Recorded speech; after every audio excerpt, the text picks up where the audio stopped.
분들과 함께 인사하겠습니다. 예수의 이름으로 삽시다. 우리가 날마다 예수의 이름으로 승리하시길 주님으로 축복합니다. 미국의 유명한 잡지가 있는데 타임지에서 미국의 영향력 있는 100대 위인을 뽑는데, 그 선정하는데 가장 영향력 있는 사람, 그 중에 여자가 한 명 있었습니다. 그 여성 토크 진행자였는데 오프라 윈프리, 여러분 잘 아시는 분은 잘 아실 겁니다. 그가 프로그램을 진행하는데 그가 얼마나 영향력이 대단한지, 그가 말 한마디만 하면 그 다음날 엄청난 폭발적인 반응이 나타나는 거예요. 이 오프라 윈프리가 그 방송을 진행하면 1000만 명 이상이 시청을 한답니다. 서울 시민 전체가 다 시청을 하는 거예요. 한 번은 그녀가 가난한 보육원을 방문했습니다. 그래서 이 보육원이 굉장히 어렵습니다, 이렇게 말을 한 10초만 했대요.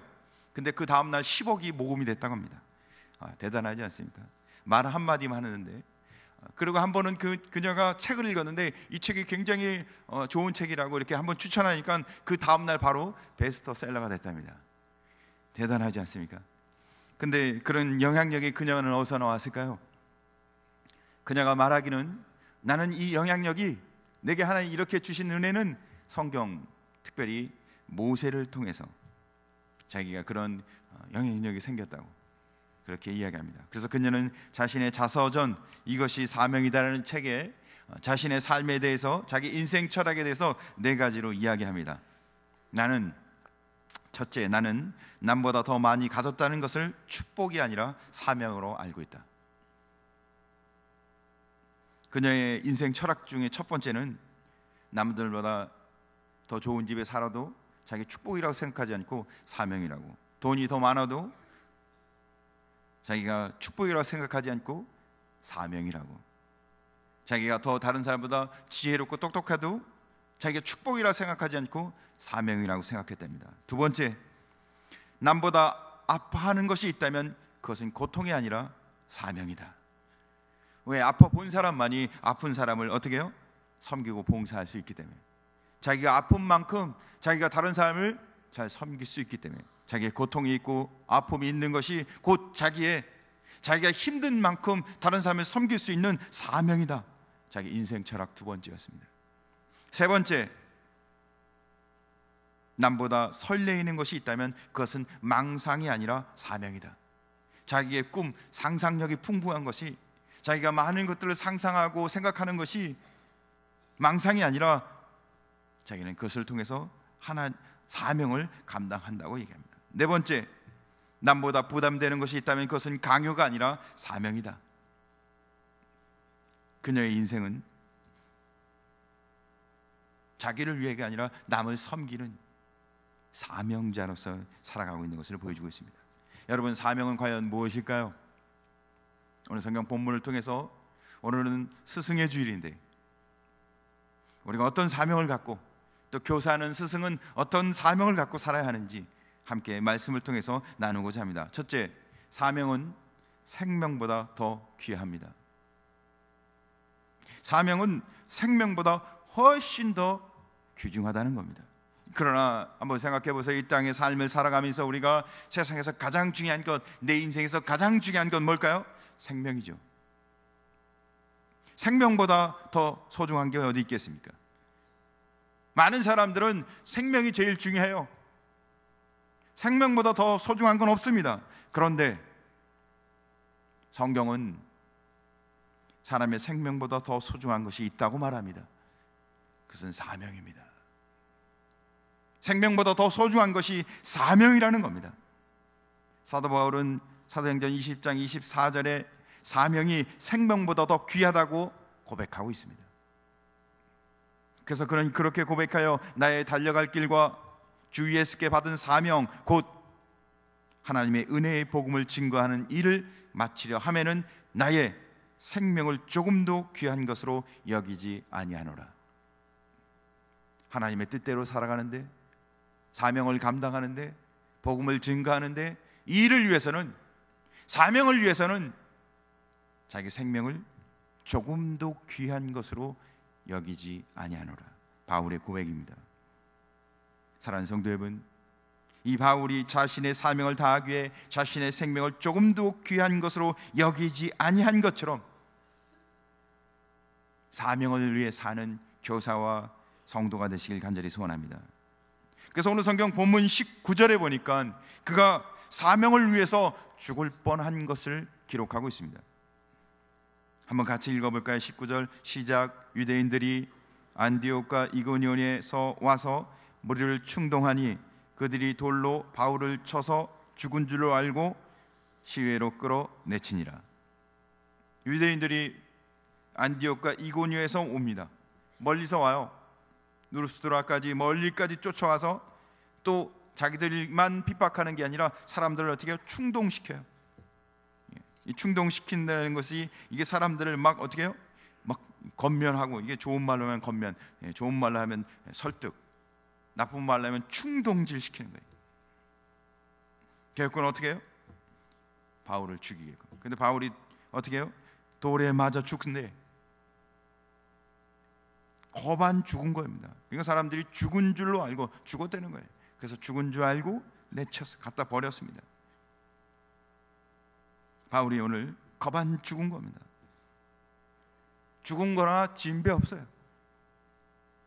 바울은 고린도후서 11장에 보니까 자기 삶을 회상하는데, 자기 삶을 어떻게 살아왔는지 회상하는데 이렇게 고백합니다. 내가 옥에 갇히고 매도 수없이 많이 맞고 죽을 뻔도 여러 번 했으며 유대인에게 40에 하나를 감한 매를 5번이나 맞았고,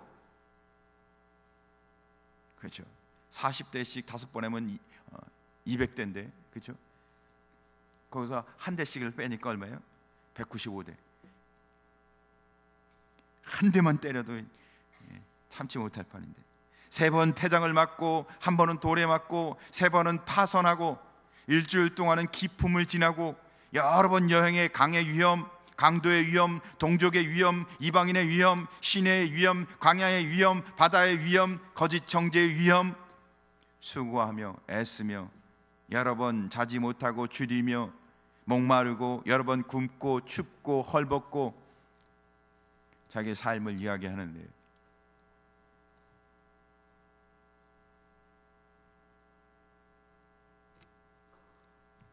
우리가 만약에 이런 삶을 산다면 우리는 어떻게 할까요? 보통 사람 같으면 이런 삶을 산다면 어떻게 해야 돼요? 좌절하고 포기하고 말 것입니다. 그러나 바울은 거반 죽게 되어 길바닥에 버려졌는데도 불구하고 그는 툭툭 털고 일어납니다. 그러고는 어떻게 해요? 다시 뭐 하러 가요? 사명을 감당하기 위해서 갑니다. 주님이 자기에게 맡기신 일을 위해서 툭툭 털고 일어나서 사명을 감당하고 있다는 겁니다. 그래서 20절에 보니까 같이 읽어보겠습니다. 20절 시작. 제자들이 둘러섰을 때에 바울이 일어나 그때에 그 성에 들어갔다가 이튿날 바나바와 함께 더베로 가서, 제자들이 죽은 줄 알고 둘러섰는데 보니까 바울이 일어나서 툭툭 털고 일어나서 어떻게 해요? 마저 죽을 것 같으니까 빨리 도망가자 이렇게 얘기하는 게 아니라 그 성에 들어갔다가 이튿날 바나바와 함께 더베로 가서 또다시 복음을 증거하러, 하나님의 일을 감당하러, 사명을 감당하러 계속하는 겁니다.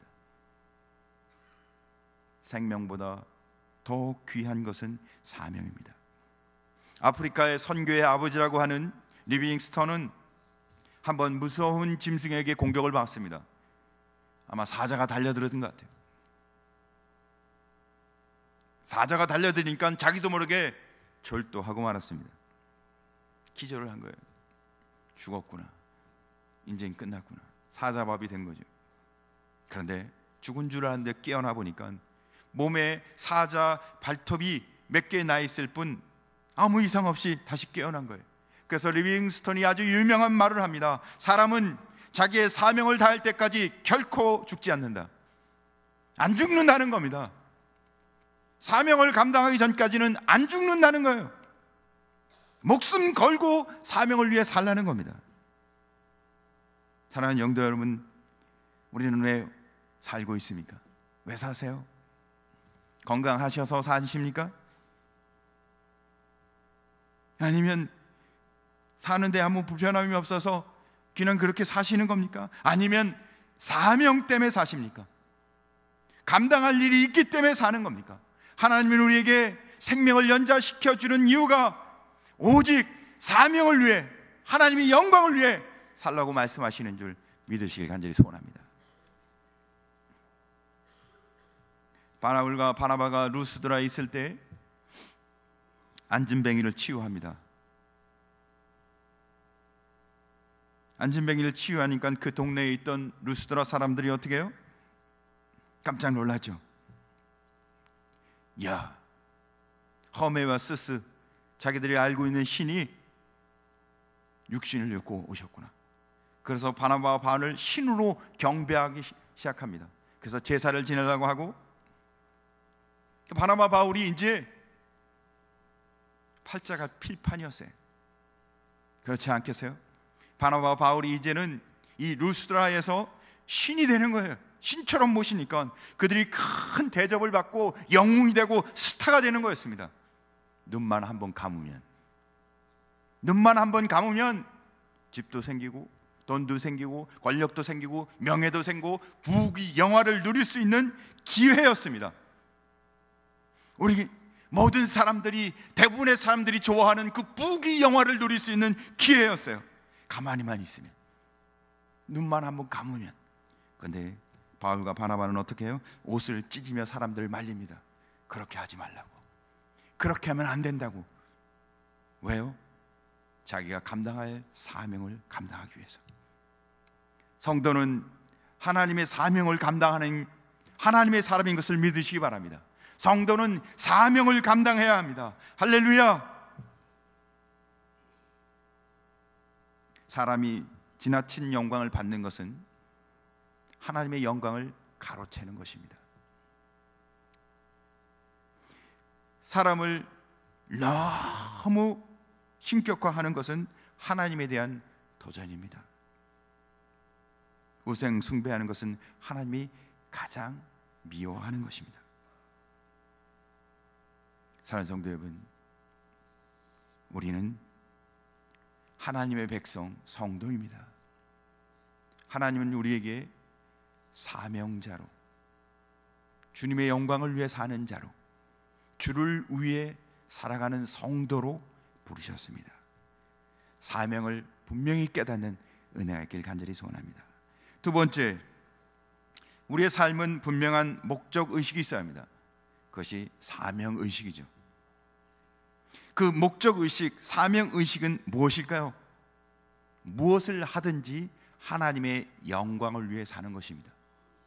사랑하는 성도 여러분, 무엇을 하든지 하나님의 영광을 위해서 사는 성도 되시길 간절히 소원합니다. 우리가 하나님의 영광을 가로채는 일이 없길 바랍니다. 무슨 일을 하든지 하나님의 영광이 드러나야지 자기가 드러나면 안 된다는 겁니다. 자기의 이름이 드러나지 않고, 자기 한 일이 드러나지 않고 하나님의 영광, 하나님이 존귀하시고 하나님의 은혜의 하나님인 것이 드러나는 삶이 되어야 한다는 거죠. 두 번째는 하나님의 자리를 뺏지 마시기 바랍니다. 하나님의 자리, 하나님이 계셔야 할 자리에 자기가 가서 앉아 있는 거죠. 하나님의 이름을 욕되게 하지 마시기 바랍니다. 성도가 구원받은 하나님의 백성이 하나님 말씀대로 살지 않으면 어떻게 돼요? 세상은 우리를 비웃습니다. 하나님 믿는 사람이 하나님 의지하지 않고 살면요, 세상에 너희 믿는 하나님은 뭐 하시니? 세상은 도리어 믿음대로 살지 않으면요, 성도를 비웃습니다. 조소합니다. 사랑하는 성도 여러분, 하나님 믿는 하나님의 백성으로 하나님의 뜻대로 하나님의 영광을 위해 하나님의 말씀의 근거에 살아가셔서 하나님의 이름이 영광스럽게 높여지길 주님으로 축복합니다. 사도행전 12장에 보면 헤롯에 대한 기록이 있습니다. 하나님께 영광을 가로챈 헤롯 왕이 어떻게 해요? 벌레가 먹어 죽습니다. 하나님의 영광을 가로챈 자의 최후는 처절합니다. 하나님의 영광을 가로채는 일이 없기를 주님의 이름으로 축복합니다.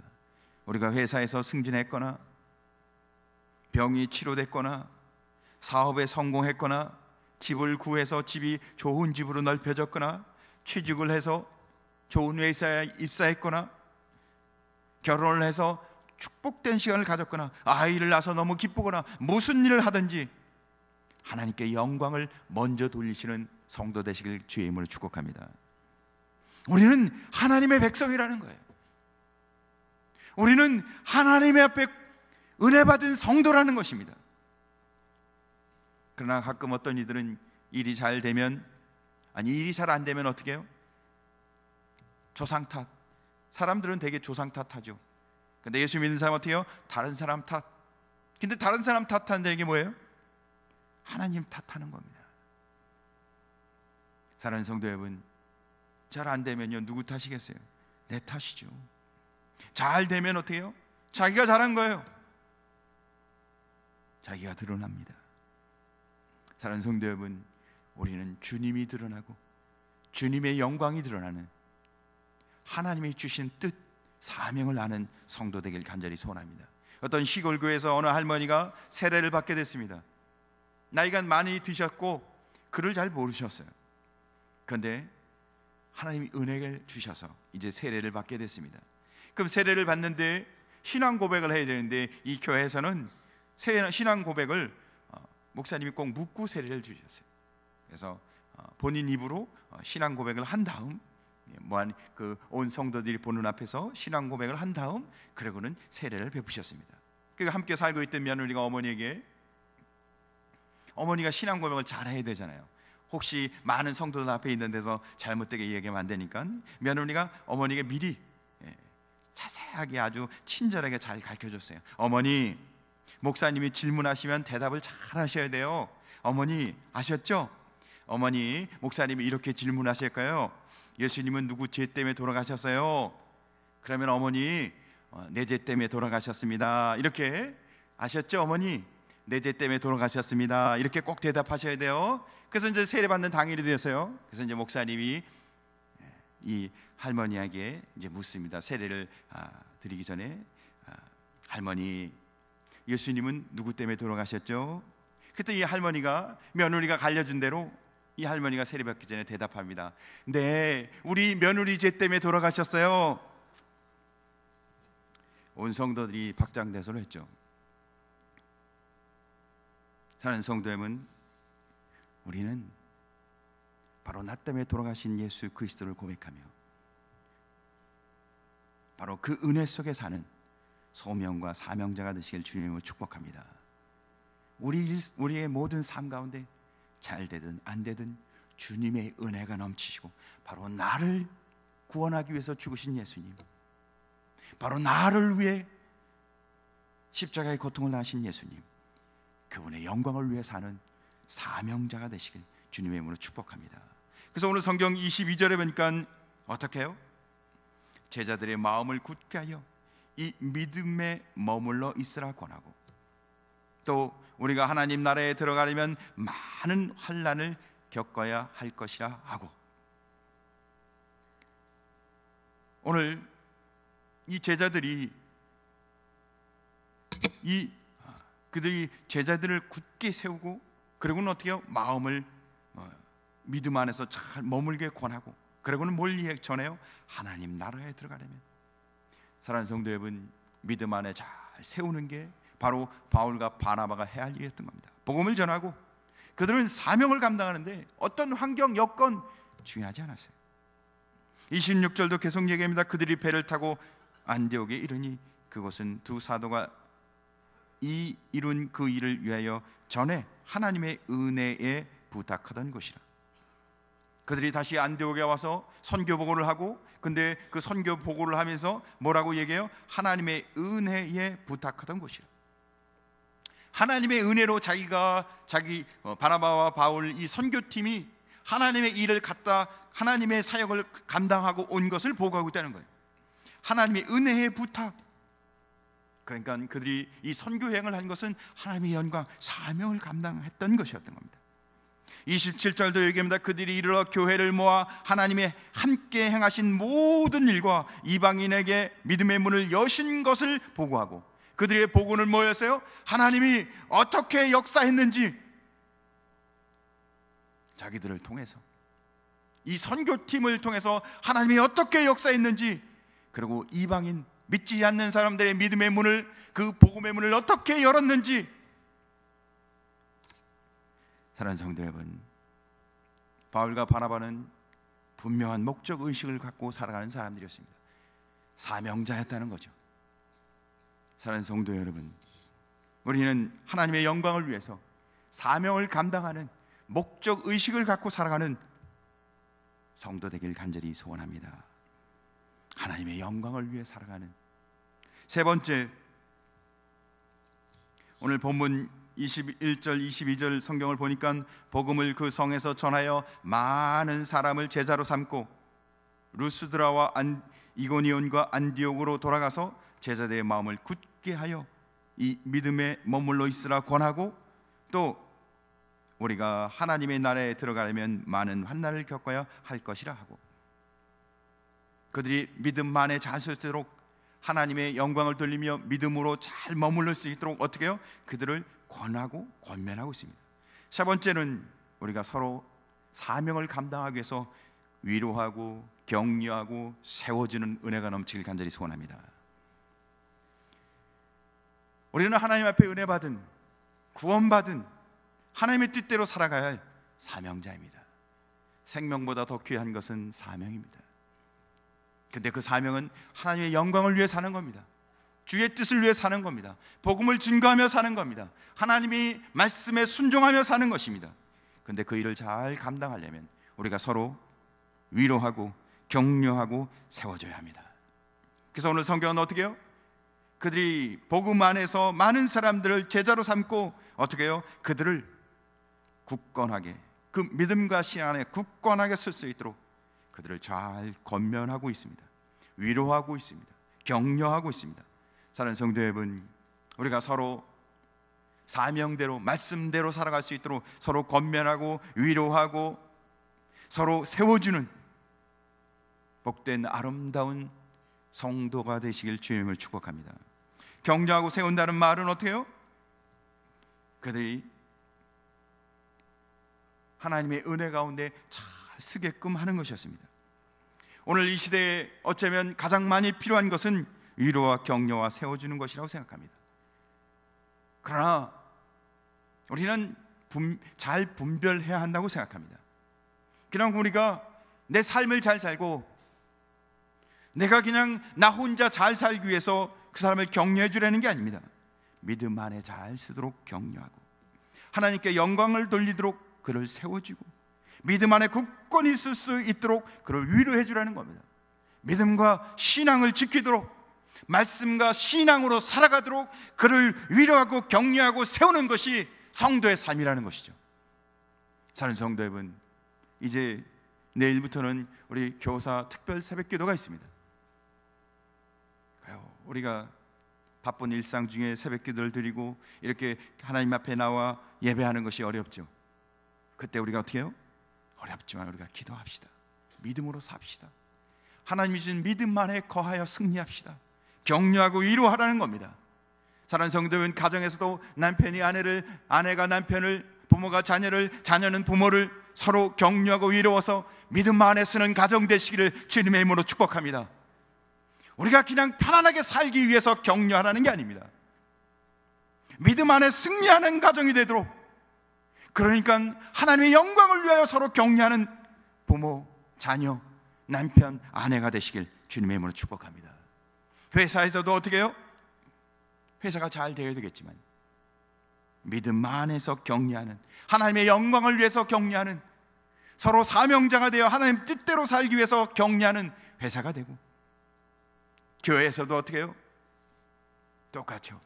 우리가 만나면 격려하고 믿음으로 살게 하고 서로 태신자를 위해 기도해주며 요즘 태신자를 위해서 잘하고 있는지, 영적으로 게으르진 않는지, 신앙에 격려하고 신앙의 은혜가 넘치고, 우리 근곡교회는 성도 간의 교제가 그렇게 하나님의 영광과 주의 사명을 감당하도록 서로 믿음 안에 굳건히 있을 수 있도록 세워주고 격려하고 위로하는 아름다운 신앙의 모습이 넘쳐나길 간절히 소원합니다. 친구들도 성도 간에도 그렇게 세워질 때 우리 근곡교회는 아름다운 사명을 감당하는 교회가 될 줄 믿으시길 간절히 소원합니다. 사랑하는 성도 여러분, 이 세상에는 생명보다 더 귀한 것이 있습니다. 생명이 가장 귀중한 것 같지만 성경은 생명보다 더 귀한 것이 사명이라고 합니다. 그 사명은 우리의 생명을 연장시켜 줄 만큼, 그 사명을 감당할 때까지 우리의 생명을 계속해서 연장시켜 줄 만큼, 도리어 사명이 너무 중요하기 때문에 우리의 생명을 그 사명 때문에 더 연장되고 있다는 사실을 날마다 기억하며 각자에게 주신 하나님 말씀대로 주님의 영광을 위하여 주님 말씀대로 신실하게 사는 사명자가 되시길 주님의 이름으로 축복합니다. 이 사명을 감당하기에 우리는 서로 격려해주고 세워주고 위로가 필요합니다. 그럴 때 우리 근곡교회는, 우리 온 성도들은, 또 섬기는 교사와 또 섬기는 모든 가르치는 일을 감당하는 모든 자들에게 하나님이 우리를 통해 영광 받으실 줄 믿습니다. 기도하겠습니다.